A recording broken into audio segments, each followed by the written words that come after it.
Good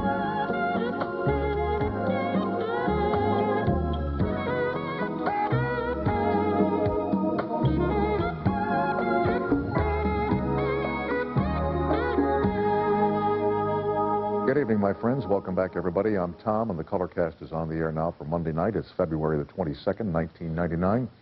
The great Bonnie Raitt, Grammy Award winner in the house tonight, and Pulitzer Prize recipient David Halberstam, old friend and author, and a brand new book on Michael Jordan of the Chicago Bulls, and you on the toll-free.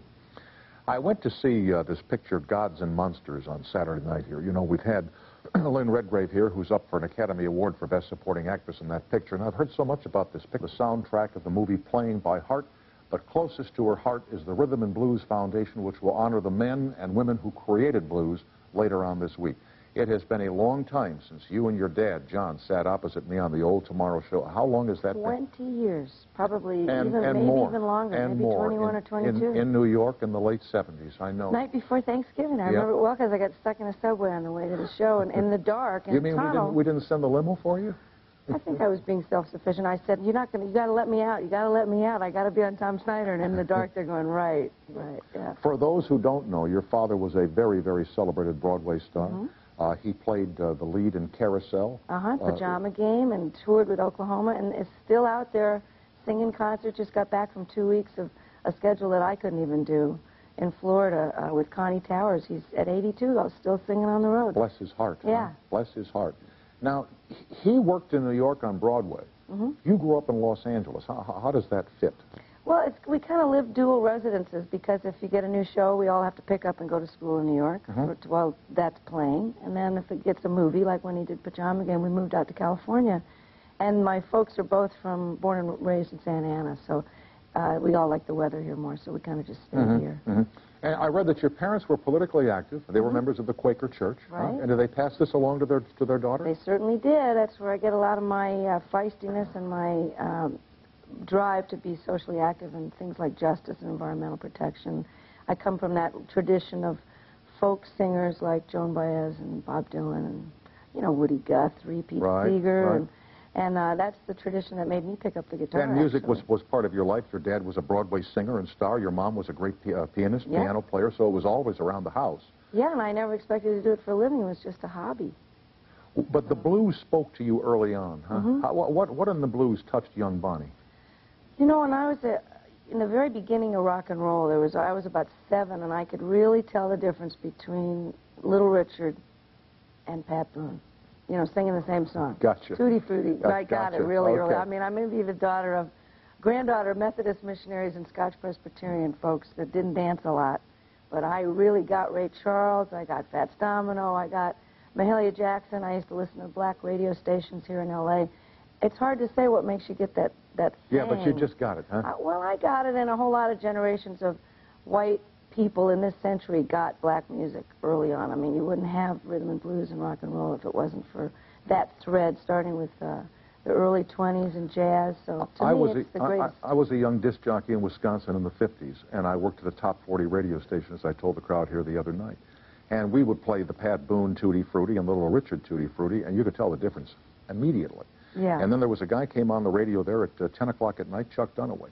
He did 2 hours of R&B, rhythm and blues, and for the first time, we in Milwaukee, white kids, we heard. I was 19 years old. We heard this music, and it opened up. Wasn't it great? Fields to us that we never knew existed. Isn't it the greatest? Yeah. I mean, to this day, the classics from any of that era. Forget the categorization of this is jazz and that's blues.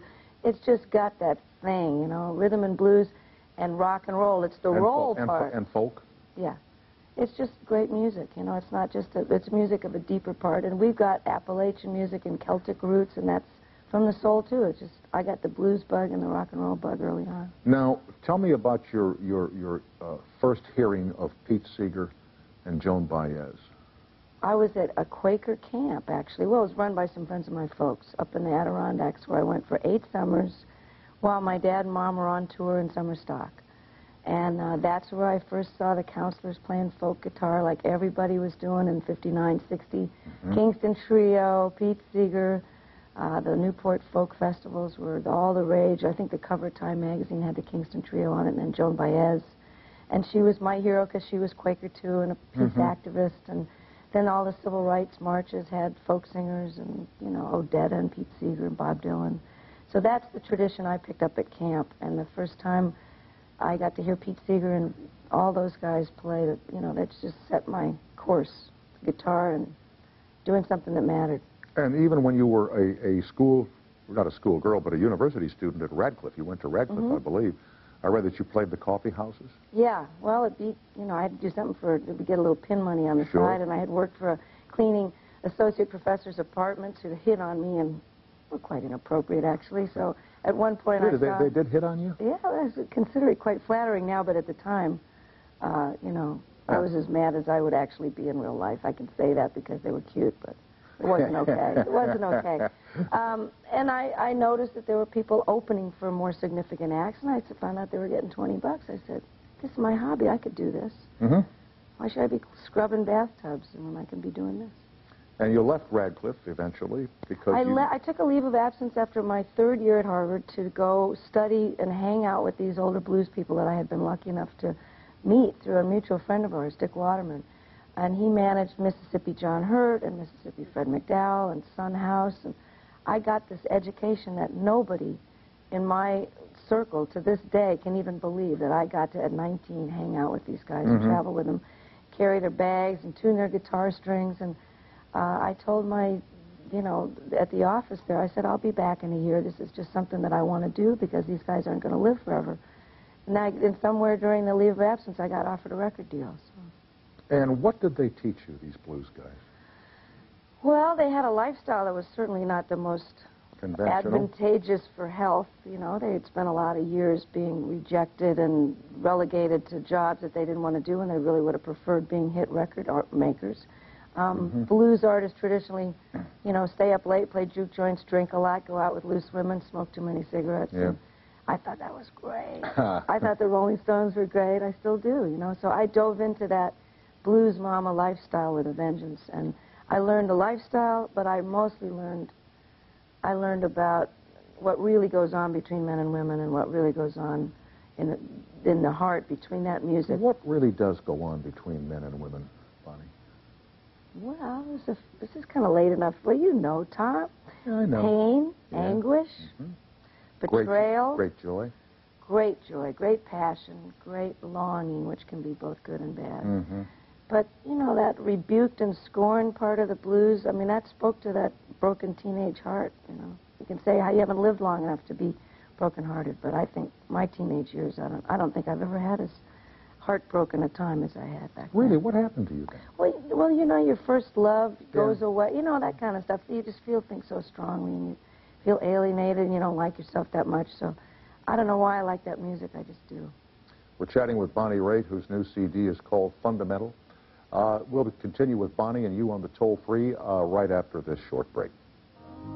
Who say each other's kisses no longer thrill, lovers will.